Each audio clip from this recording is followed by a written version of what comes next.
Good morning student. Sentences की online class में आज हम हिंदी व्याकरण में अव्यय शब्द पढ़ेंगे जिन्हें अभिकारी शब्द भी कहते हैं। आज का हमारा विषय है अभिकारी शब्द। निम्नलिखित वाक्यों को जो आपको बताए जाएंगे उनको ध्यानपूर्वक सुने व समझें। दीक्षा अपने पिताजी के साथ नागपुर जाएगी और रंगीन शब्दों पर भी ध्यान दें। रोहन अपनी माँ के साथ कानपुर गया। अनुराधा और अनीता बाजार गई थी। विनोद और विपिन खेल रहे थे। तुम ऊपर जाकर देखो। बच्चों जरा ऊपर तो आओ। वाह, तुमने तो कमाल कर दिया। वाह बच्चों, तुमने खूब मेहनत की। तो ऊपर दिए गए वाक्यों में रंगीन छपे शब्दों के साथ ऊपर और वह के रूप में लिंग वचन कारक काल और पुरुष के प्रभाव से कोई परिवर्तन नहीं होता। जैसे कि आपने पढ़ा या देखा कि के साथ और ऊपर वह शब्दों का यूज हुआ है, इनका प्रयोग हुआ है, लेकिन यहाँ पर लिंग वचन कारक काल और पुरुष के प्रभाव का इन पर कोई असर नहीं हुआ, अर्थात ये परिवर्तित नहीं हुए हैं। तो इसी क्रिया को, ऐसे शब्दों को अव्यय या अविकारी शब्द कहते हैं।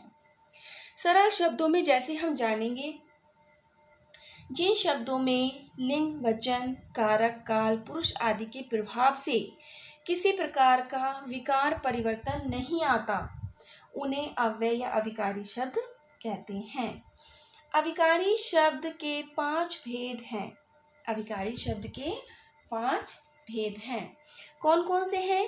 क्रिया विशेषण, संबंध बोधक, समुच्चय बोधक, विस्मयादि बोधक और निपात।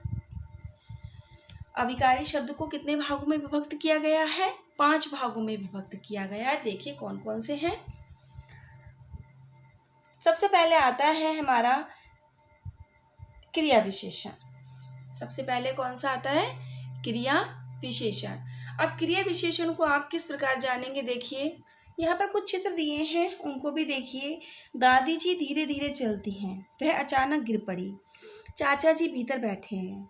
उपयुक्त उदाहरणों में धीरे धीरे अव्यय पद है जो चलती है क्रिया की विशेषता बता रहा है, जबकि अचानक अव्यय पद गिर पड़ी क्रिया की तथा भीतर अव्यय पद बैठे हैं क्रिया की विशेषता बताते हैं, अतः हम इन्हें क्रिया विशेषण कहते हैं। एक बार फिर से ध्यान देंगे कि उपर्युक्त उदाहरणों में, जैसे आपको चित्रों के साथ कुछ उदाहरण दिए गए हैं, उन उदाहरणों में धीरे धीरे अव्यय शब्द है, चलती है क्रिया की विशेषता बता रहा है।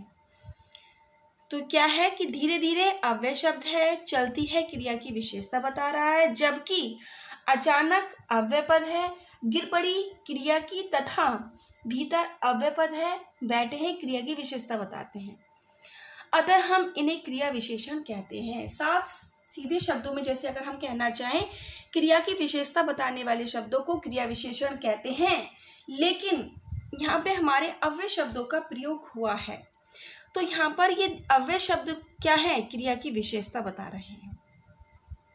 जो अविकारी शब्द क्रिया की विशेषता बताते हैं उन्हें क्रिया विशेषण कहते हैं, उन्हें क्रिया विशेषण कहते हैं। तो ये है आपकी क्रिया विशेषण की परिभाषा। इसके बाद आता है हमारा क्रिया विशेषण के कुछ भेद भी हैं जिनका जानना आपके लिए बहुत आवश्यक है। देखिए क्रिया विशेषण के भेद। क्रिया विशेषण के 4 भेद होते हैं। कालवाचक क्रिया विशेषण, स्थानवाचक क्रिया विशेषण, परिमाणवाचक क्रिया विशेषण और रीतिवाचक क्रिया विशेषण। कालवाचक क्रिया विशेषण से तात्पर्य है जो क्रिया विशेषण शब्द कार्य के होने या कार्य के करने के समय का बोध कराते हैं। जो क्रिया विशेषण शब्द कार्य के होने या कार्य के करने के समय का बोध कराते हैं, वे क्या कहलाते हैं? वे कालवाचक क्रिया विशेषण कहलाते हैं। जैसे अब, जब, कब, कभी, तभी, कई बार, घड़ी घड़ी, तुरंत, तत्काल, पहले, पीछे। पूर्व, पश्चात, लगातार, शीघ्र, कल, फिर, कभी आदि शब्द कालवाचक क्रिया विशेषण के अंतर्गत आते हैं। उदाहरण के तौर पे जैसे हम देखेंगे, हर्ष दिन भर खेलता रहा, हम कल पिकनिक जाएंगे। तो यहाँ पर क्या है, काल अर्थात समय की जानकारी दी जा रही है। नेक्स्ट देखिए, स्थानवाचक क्रिया विशेषण।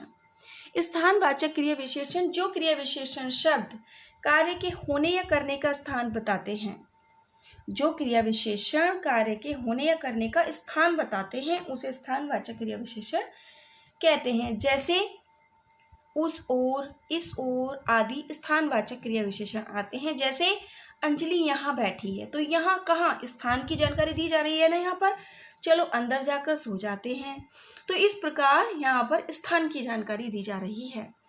नेक्स्ट देखिए, परिमाणवाचक क्रिया विशेषण।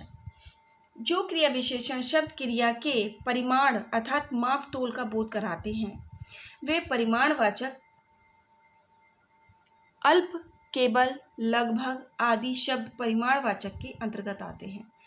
तो वो शब्द क्या कहलाते हैं, परिमाणवाचक। और परिमाणवाचक के अंतर्गत कुछ शब्द आते हैं, कौन कौन से हैं, जैसे प्राय, कम, अधिक, थोड़ा, बहुत ज़्यादा, जितना, उतना, तनिक, जरा, अति, बहुत, अत्यंत, कुछ, पर्याप्त, बूंद बूंद, अल्प, केवल। अल्प का तात्पर्य भी थोड़ा होता है, लगभग आदि शब्द परिमाणवाचक क्रिया विशेषण के अंतर्गत आते हैं।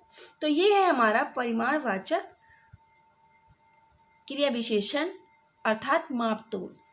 रीतिवाचक क्रिया विशेषण।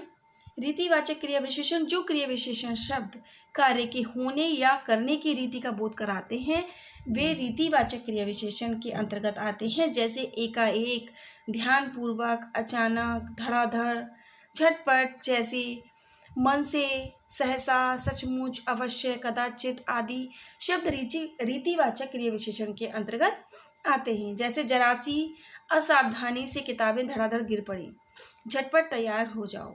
तो इस प्रकार आपने देखा कि किस प्रकार यहाँ पर हमने आपको बताया कि अविकारी शब्द कौन कौन से होते हैं और उनका कितने लिंग वचन या कर्ता के अनुसार कुछ भी आ जाए तो उनका परिवर्तन नहीं होता। उसके बाद हमने बताया आपको कि अविकारी शब्दों को 4 भागों में विभक्त किया गया है। उसमें से सबसे पहले हमने आपको बताया क्रिया विशेषण। क्रिया विशेषण से तात्पर्य हमने समझाया आपको कि जो क्रिया की विशेषता बताते हैं, जो शब्द वह अव्यय शब्द कहलाते हैं। और क्रिया विशेषण को भी हमने 4 भागों में विभक्त किया, कालवाचक क्रिया विशेषण, स्थानवाचक क्रिया विशेषण, परिमाणवाचक क्रिया विशेषण और रीतिवाचक क्रिया विशेषण। तो पढ़ाए गए विषय को ध्यानपूर्वक पढ़िए, समझिए और स्मरण कीजिए और उनसे बने वाक्यों पर भी ध्यान दीजिए और उनका अभ्यास कीजिए।